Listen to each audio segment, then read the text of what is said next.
Who's here for the first time? Nobody. Okay, so we don't get to say a whole bunch of things. But we do a lot with our members, and I'm going to go over them just to remind you about the different things that you can do. For instance, how many people do blogs? How many people should do blogs? I always say blogs are sort of like going on a date, okay? When you want a date, and I haven't gone on a date because I've been married for 200 years. I haven't gone. When you write a blog, you're getting people to know what you have your passion for. So if you write enough that they're intrigued, they're going to come back again and again and again to listen to your blog, to teach them. It costs you absolutely nothing to put it on the website. How many people do press releases? Press releases are an important thing. You're a member of the Above Board Chamber. It's absolutely free to put press releases up there. Or events. Either you put events on, I know I have a bunch of nonprofits today. Make sure we get that information and you put it up there. We want to make sure you have your, we don't do bios anymore. And the reason we don't, because nobody listens to bios. Nobody listens to bios. So what we do now, I started this last year, so we just have a short little interview with everybody. So everybody gets to know the people in the room, and the people in the room get to know our panelists and our MC. Because, like it or not, I am a snob. I only pick the best. So Dorian, you've been with us for a couple years now. How many years? So I've been in the area for 3 years now. Okay, Yeah. and you're doing a heck of a job, and your organization is growing. Every time I turn around, you have more people, and you have them out in their communities. You want to explain a little bit about how you're doing that and where they're located, so we can help them. Absolutely. Okay. Hey everyone, I'm Dorian Zviadevich, so I'm the director of the Small Business Development Center. We're a federally funded program. If you ever want to start a business, if you have a business and you need help with marketing, getting government contracts, it literally costs nothing to use us. We have 20 employees across the 5-county area, and if you really, I tell people, if you just need a mentor to talk to, we have retired CPA, cybersecurity experts, so we're here to help your business grow. Yeah. You are doing an excellent job, and we're glad you're there. And people need to know that. Just because you have a business for a while and you feel like you can't go in there and speak to them, that's not true. Because they'll give you fresh ideas, they'll tell you new things that's available for businesses so they can grow their business. And they're each person, and a lot of them are my friends, they are wonderful helpers. So that's something you want to do. You want to get familiarized with them because they can help your business grow. They are excellent nonprofit and businesses. So we are excited to have you here today. So we're going to talk to our panelists. Matt. Hey, Jeannie. So hi, Matt. I talk in your mic and I Yeah. can keep mine. Yeah. Okay. Is it on? Yeah, there we go. There you go. So how long have you been an attorney? Since 2011. Since 2011. Yep. And I know something about Matt, so I'm going to tell everybody because it's really cool. When he took the bar, one shot, done. That way I get to brag about you. Thank you. Thank you.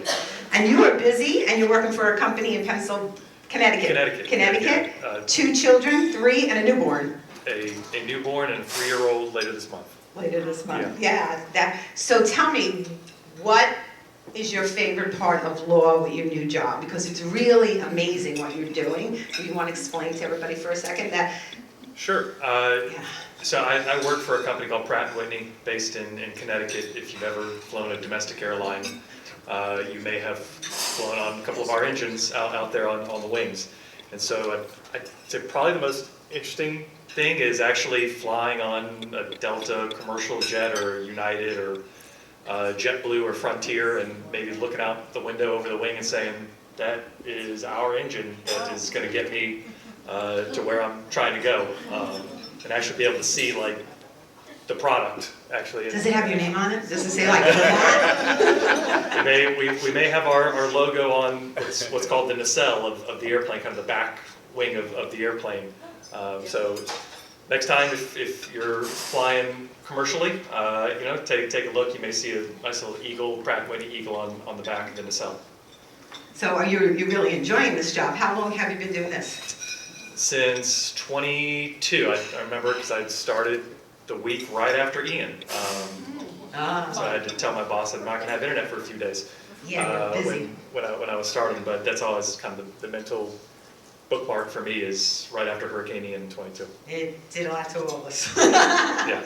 Daryl, Yes, how are you? I'm great, and you? You've been my buddy on LinkedIn for a long time. I have. You do. We just like follow each Is other. that on? Is it on? I don't know. Here. You're the TV guy. Come on. I never deal with mics. Press it up. Press it. You're on. There we go. There you go. 1, 2, no? Here. I'll play with that one. You take that one. All right, here I am. So, how long have you been in the TV business? Sure, so I've been doing TV for 40 years. I started in 1986 working in a small television station in the Midwest, and I came here in 1997. I was recruited by a guy by the name of Bernie Waterman, who owned Waterman Broadcasting, and been at WBBH, WZVN for almost 28 years now. Recently, if you're not paying attention, recently we were purchased. The station was purchased by Hearst Television. Hearst Television, a large family-owned organization. You may have heard the Hearst name before, and we've been owned by Hearst for the last 19 months.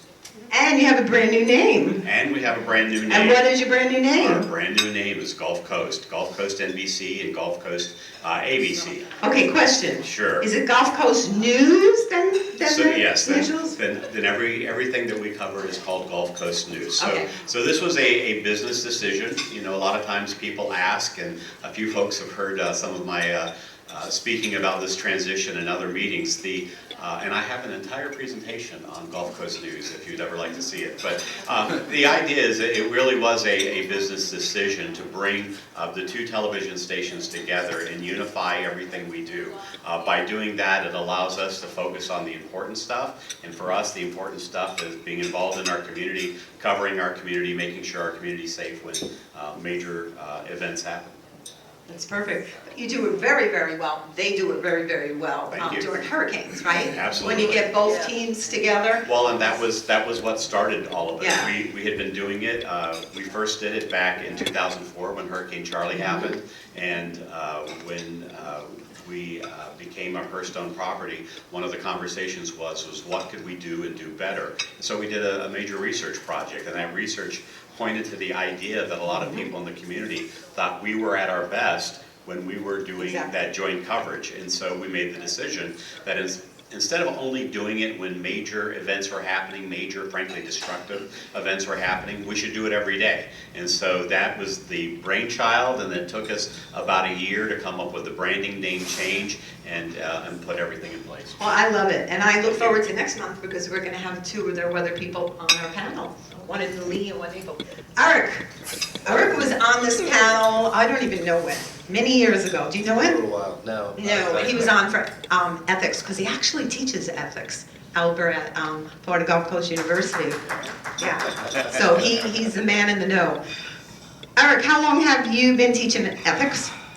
Well, I took the position there in 2016, and it has ethics in the name. It's the Uncommon Friends Endowed Chair Professor of Ethics. So many of you are probably familiar with the Uncommon Friends Foundation story here in our community.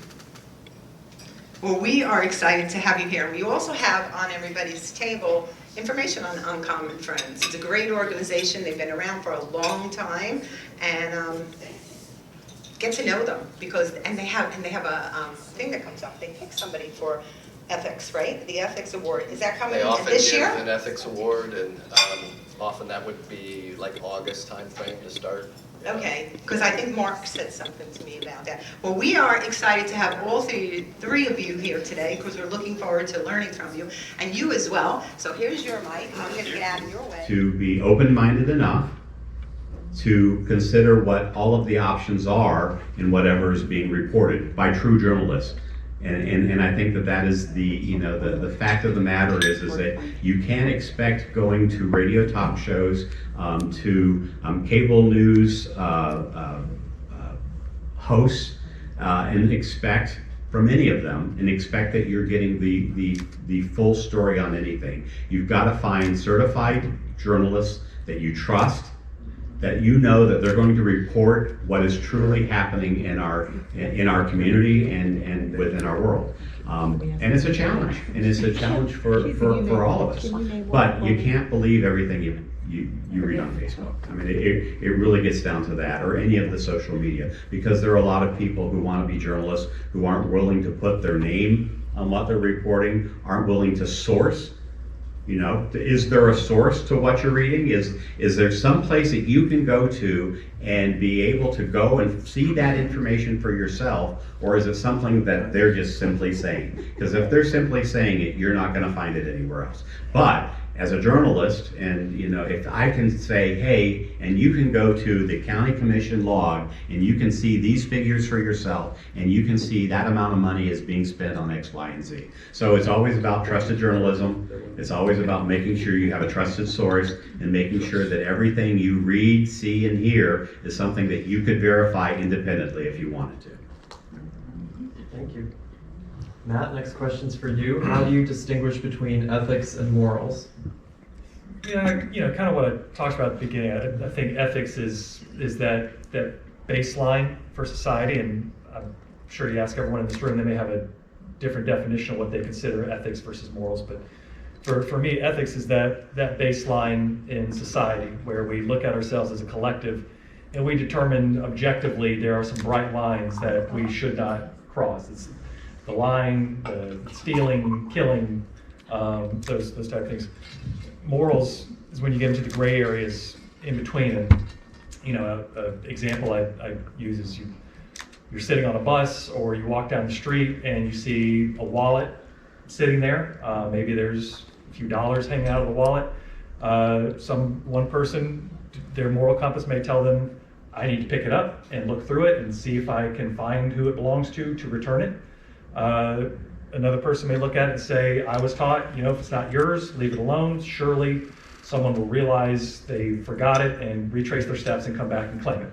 And so in those situations, that's the moral judgment of the individual rather than what I consider the ethical standards of a society, or in maybe a more micro scenario, the ethical culture of a company or just any group of people versus the subjective moral standard of an individual. And some people pocket $100. Some people may have some very unscrupulous morals. Look in there and take the cash and leave the wallet. Dr. Bent? You know, what happens a lot in universities, we sit around and split hairs and talk about differences, and I try never to do that. So I think ethics and morals, people could use them synonymously if they would like. The most common difference that I see, especially in the world of work, is morals would be things like you want to be honest. Ethics could be the codification. So a lot of large organizations, they will have a code of ethics, right? They will have a code of conduct or something like that. So one way, if you want to differentiate the two, is that, you know, morals could be, let's be honest, code of ethics says don't take a gift from, you know, that kind of thing, so that you've got a codification of exactly what behaviors are allowable and which ones aren't. But if you use them synonymously, I think that's perfectly fine too. So this is a good segue into training, and I'll actually go back to you, Matt. With the code of ethics, so business owners, business leaders, you know, we have a unified mission and vision for our employees. How do we set a unified code of ethics and train that kind of skill in our employees and the values? Yeah, I think from personal experience, there's probably 1,000 ways you can do it, 1,000 ways you can communicate it. I think a running thread through the most successful ones is probably consistency, whether it's monthly, quarterly. I know personally, my work, we have tens of thousands of employees because Pratt & Whitney is a division of RTX, which used to be Raytheon Technologies. They merged with another large company back in 2020, long story.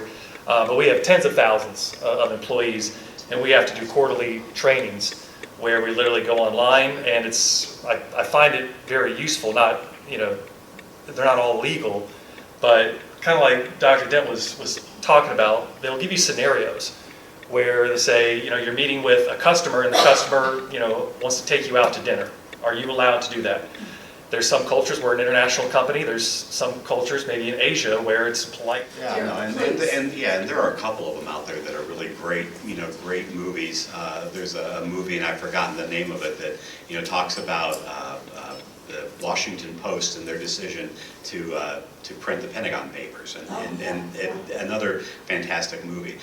Look, true people who are journalists, and I can only speak within our organization, all right? But people who practice journalism go through a rigorous interview process.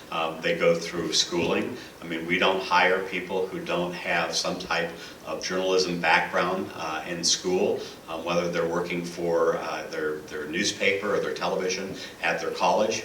We have a few colleges that produce fantastic journalism students here in Florida. University of Florida, Florida State, both have very good journalism schools, and they are taught law, they're taught ethics, they have to go through a lot of education.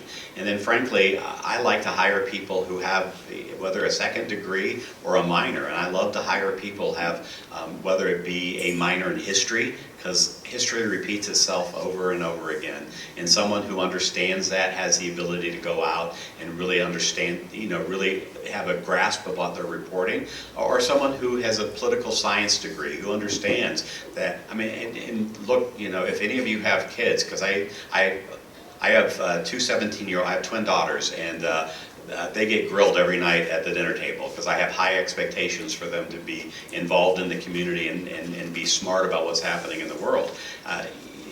They tell me that their friends who are juniors and seniors in high school have no idea how our government works and how laws get passed, and that any president doesn't have the ability to solely go out and do everything they want to do, and that there is a Supreme Court, and that there is the House of Representatives and senators, and we owe that to ourselves, but we should expect it to the point we should expect it from the people who are reporting on in our community.